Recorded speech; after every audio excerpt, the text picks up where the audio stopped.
হিমাদ্রি বাবুর শেষ কথা রাখতেই বিয়ের পিড়িতে সুদীপা ও আদিত্য। হ্যাঁ বন্ধুরা, এমনটাই দেখতে পাবো আমরা অনুরাগের ছোঁয়া ধারাবাহিকের আগামী পর্বগুলোতে। হিমাদ্রি বাবু অনেক বোঝানোর পরেই সুদীপা রাজি হয় আদিত্যর কাছে গিয়ে ক্ষমা চাইতে। তখনই পিসি হিমাদ্রি বাবুকে জানায় যে শুধুমাত্র সুদীপা দিদিমণিকে রক্ষা করতে পারবে ওই আদিত্যই স্যার।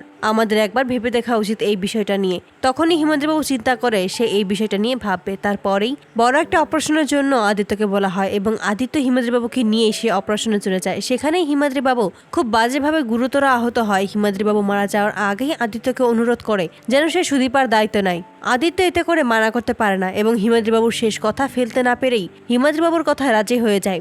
অপরদিকে সুদীপাও নিজের বাবার লক্ষ্য পূরণ করার জন্য, নিজের বাবার শেষ ইচ্ছা রাখার জন্যই এই বিয়েতে রাজি হয়। আদিত্যকে বিয়ে করবে বলে জানিয়ে দেয়।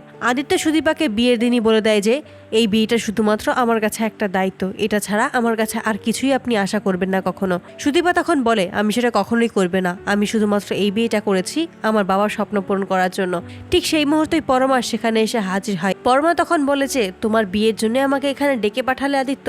সুদীপা তখন পরমার দিকে তাকায় এবং বলে উঠেছে তার মানে তুমিই সেই পরমা। তো বন্ধুরা, তোমাদের কি মনে হয় কোন দিকে মোড় নেবে দুই যমজীবনের সম্পর্ক? কমেন্টে জানাও। আর নিয়মিত আপডেট পেতে আমাদের চ্যানেলটি এক্ষুনি সাবস্ক্রাইব করে পাশে থাকো। ধন্যবাদ।